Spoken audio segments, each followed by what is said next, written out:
Alicia, welcome back to the Scholarship GPS podcast. It's been a little while since you were last on, so why don't you introduce yourself, especially for those who may not have heard you last time? Yeah, thanks so much for having me back on, Dave.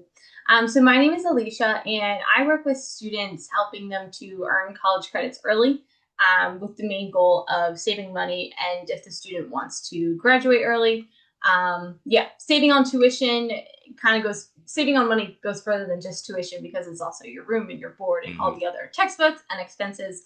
And so helping students get those college credits early, but also make a strategy so that they're not going into college not sure what they're doing, and then end up wasting more money that way. I love it. That's why I wanted to have you back on because it aligns so well with what I do. We're both tackling the same issue just from two different perspectives. So Yes, yeah, definitely. trying to get kids through with as little out-of-pocket cost as possible. I like the getting through quickly. There's obviously savings with that, like you said, not just tuition, but also there's that opportunity cost. It's another, whatever it is, a year, maybe even 2 years Oh yeah, where they're getting out into the workforce sooner and yeah, starting to build their definitely. 401k and things like that. So that's awesome. Yeah, Um, so I do have some questions for you, but just to kind yeah. of set the table, like what grades or age ranges do you typically work with? So I work with students, honestly, starting from middle school all the way to graduated high school. Okay. Most of the students I work with are in high school, especially that freshman, sophomore year, Okay. as they need a lot more guidance. Hmm. However, a lot of these strategies can still be used after graduating high school.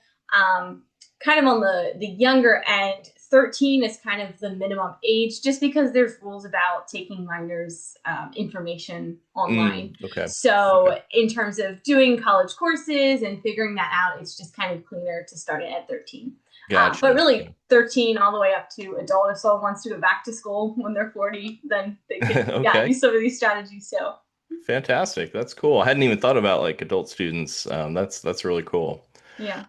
Well, what I wanted to talk to you today about is students who may not quite know what they want to do, what they want to study in college, what they want to do as a career. Yeah. How common is that with the students that you see and that you work with?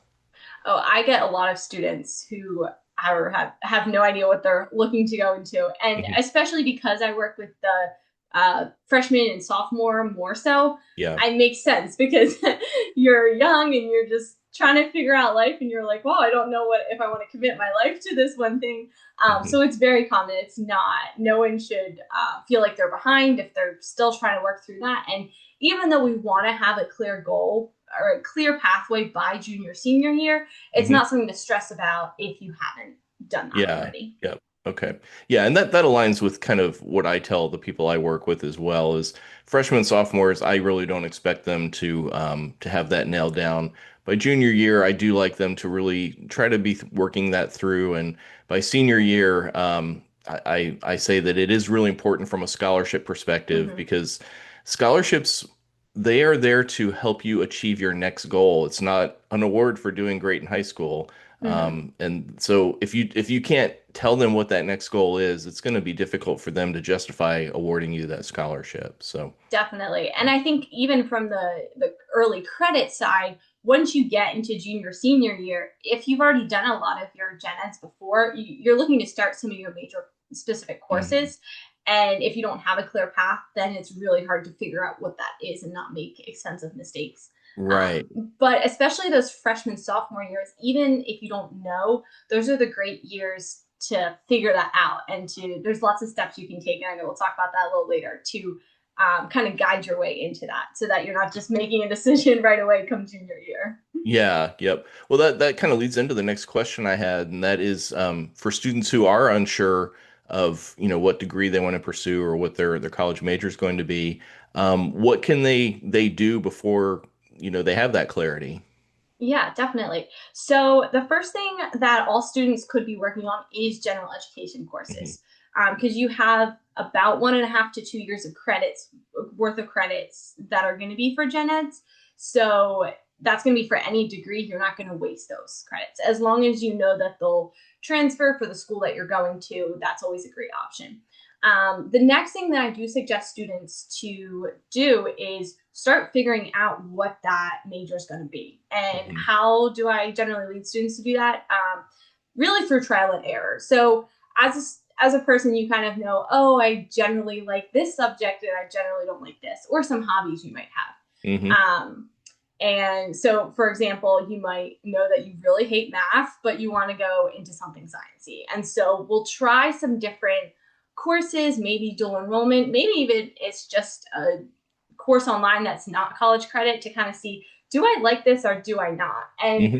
by the time the course is done or even halfway through, you'll probably have a pretty good idea if this is something that you're like, oh, I might like this. We can kind of dabble in that. Or I definitely do not want to do this. Hmm. And the third thing that I would encourage students to do, kind of along those lines, is talk to other people who are in the workforce in these specific careers. Like maybe Hmm. you want to go into, want to be like a microbiologist, find someone who you know, or maybe there's a local company that you could talk to, try and shadow for a day, just to kind of get a feel. Because the last thing you want to do is commit to something, go through 4 years of college, and then get a job and be like, wow, I really hate this. So why did I just put my whole life towards this? Yeah, yep, absolutely. Yeah. I like what you said about kind of the trial and error and eliminating things that you don't like. And, there's nothing wrong for a 13, 14, 15-year-old taking a course, whether it's for credit or like you said, maybe even not for credit, and finding out I hate this. Yeah. Like that's much better than figuring that out at 25 after you've spent a hundred and some thousand dollars on a degree in that Oh, thing. yeah, definitely. Yeah. Yep, for sure.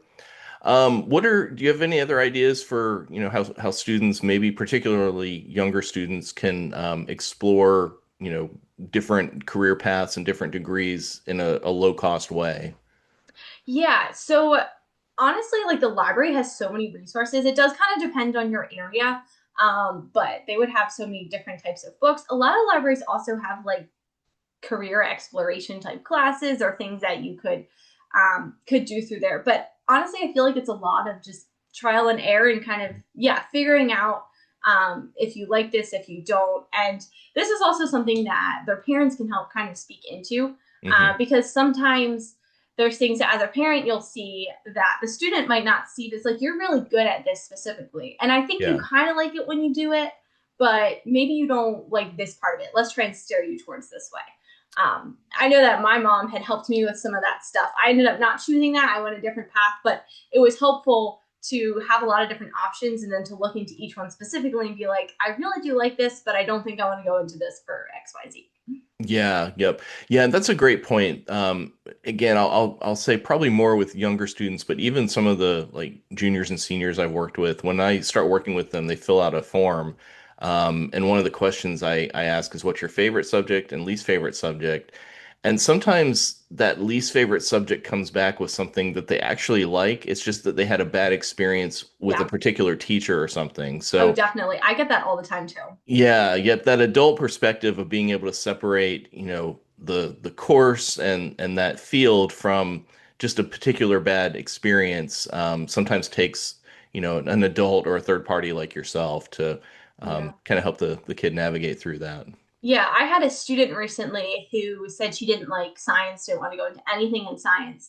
But then her parent was kind of speaking in a little bit and saying, well, you really do like the creative part of science, like the making Hmm. slime and the hands on experiments. Okay. Hmm. It's just the mathy part of science, like the chemistry and all the equations that you don't like. And so just kind of helping guide her through that, Yeah. yeah, Yep. can really help solidify what they want to do. Yeah. Yep. Well, let's look at kind of the opposite side. So let's say we're talking about an older student and they're Mm-hmm. still undecided about their path. Um, my understanding is that can be pretty expensive. Like, Yeah. what have you seen in that scenario? Yeah, so I actually can give you an example of myself through my college Okay. experience. So when I was younger, I just had this idea that I just wanted to go into computer science, and I still did. But for some, I'm not sure how I got on this, but I was like, oh, it has to be coding. It has to be Mm. coding. And so Mhm. I took all these classes in coding. Whereas what it ended up being was I went for cybersecurity, and that's something that I really loved. And even as I was doing these coding classes, I was like, this is fun, but like I don't know, but I was just so set Uh-huh. on it in my mind that in the end, I mean, it wasn't a super expensive mistake because a lot of those courses were still able to be used as electives, but Right. I did have I think 9 or 12 credits that I just lost that didn't transfer or didn't, I guess they transferred, but they didn't have a spot in my degree path. Gotcha. So you graduated with more credits than you Yeah. needed. Yeah. Yeah, Yep. definitely. Yeah. So, a lot of times, if students are kind of doing that trial and error, make sure you kind of spread it out a little bit. Hmm. And if you know you want to go into, I guess what I knew I wanted to go into computer science, it wasn't a specific degree, it was kind of like a category. So, if you have that idea that you want to go into like that general area, make sure you kind of mix it up a little bit in what you're doing. So take a coding class, take a web design class, take a digital forensics, kind of mix that up so that number one, you can decide exactly what you want to get into. Hmm. But number two, it can transfer better because you could fit some into your major classes. Yeah. Yep. That Yeah. makes sense. Yep. As somebody who went to multiple colleges, figuring Mm-hmm. out even where I wanted to go and then what I wanted to study, I can say it was not the most cost effective or time effective route. So Yeah. figuring that stuff out early is really important. Yeah, which it can help you figure that out, but you just have to make sure that you don't completely commit. And I was grateful that I wasn't too far down that rabbit hole, but I Yeah. did still have like 9 extra credits that I was like, oh, I guess I didn't need these, but Hmm. Yeah. Yep. And you were in the ballpark, just didn't yeah, have the exact nail on the head type, but yeah. yeah. Yep. Well, if we have a student listening who maybe feels stuck, do you have some advice on maybe the first step they could take? Yeah, so I would think about your life. Think about what you love to do. If you had a spare moment, what are you going to do? Or if you are doing school, what's the homework assignment you choose first because you really like it and you like that subject? And kind of start down that path. Start that trial and error, um, picking out some courses, reading descriptions, seeing if they look interesting. You could also, as we talked about, like go ahead and ask your parents' advice or a grandparent or someone who's close to you, what do you think I would be good at going into a career field? And start that path to try and deciding a field. If you also want to kind of jump right in and start getting college credits right away, you can start some general education credits too, because they're going to apply to everything. Yeah. Yep. That's great advice. Well, I like I said at the beginning, what you do and what I do, I feel like are so well aligned. I would like to give people an opportunity to work or to learn from both of us. Yeah.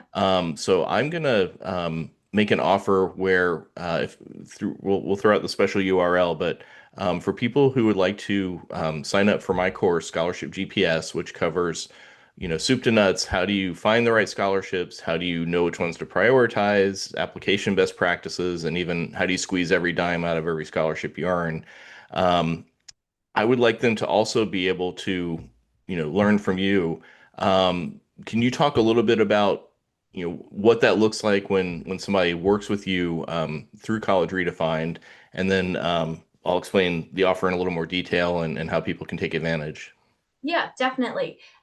So the first step that I have students take is go through the specialized college plan that I offer. Hmm. And what that includes is I'll sit down with the student and we'll go through their goals, whether that's high school goals, college goals, careers goals, what their current classes are, and a lot of this, if they know their degree, if they don't, type of all those questions to kind of see, kind of get a broader picture of the student and their situation.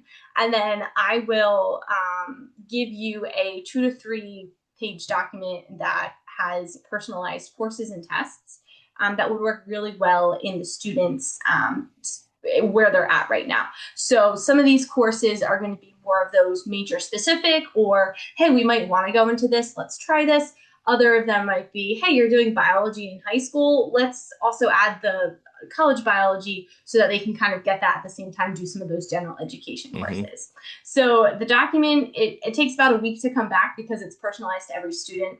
Right. And then I also offer, if they want to continue with me, kind of doing a one-on-one working beyond that. Gotcha. So that But would be some, above and beyond yes, the initial, I yeah. have a lot of students who just kind of do the plan and say like, hey, I'm good to roll with this, and Hmm. that's great because I love that students can take that initiative. Yeah. But I also really enjoy working alongside the students too. Yeah. Yeah. That's awesome. Well, so you work with students, like you said, from roughly age 13 and up, Mhm. as do I. So I want to say this carefully. I think the students and the parents who are listening of the students might get the most value if they are towards the younger side because they have a longer runway. So they can learn about scholarships. They can apply for a few, say freshman year, sophomore year. They can do your assessment, and then hopefully by junior year they have that really clear path, and then that's when the scholarships really start to kick in is junior year. There's two really huge scholarships, a full tuition and a full ride that are open to juniors only, Mhm. as well as others. And then of course senior year is a really huge year. And so by working, easing into the scholarship process at an earlier age, makes it easier for the student to apply for a lot more scholarships as a senior. That said, this offer still would be great for sophomores, juniors, and even seniors, Mhm. and potentially even college students. So I don't want to, somebody say, well, my kid's older than a freshman. This doesn't apply. But just do want to point out that really it's just a matter of how compressed you want that entire runway to be. Yeah. If you're starting as a high school senior, there's a lot to try to squeeze in there plus your college applications, plus, the rigor of senior year and all that. So, um, earlier people can start with scholarships and getting clarity on their future college major and career path. The easier, maybe easier is not the right word, but the less stress and a little bit more room for error, right? Yeah, definitely. Yep, cool. Well, to take advantage of the offer, simply go to scholarshipgps.com/college redefined. Not only will you get both the course and Alicia's program, but we're actually going to take $50 off my course. So it's even better than like a buy one, get one free. It's get a discount plus still get the second program for free. And so it's scholarshipgps.com/college redefined. Alicia, speaking of College Redefined, that is your company. So if somebody would like to just reach out to you directly and learn a little bit more, is that where they should go? Yeah, collegeredefined.com, or you can email me at info@collegeredefined.com. Fantastic. Well, Alicia, thanks so much for coming back on the Scholarship GPS podcast. Yeah, I thanks for know that having we me. will have you on again and appreciate you sharing your insights with the audience. Thank you so much. Thanks.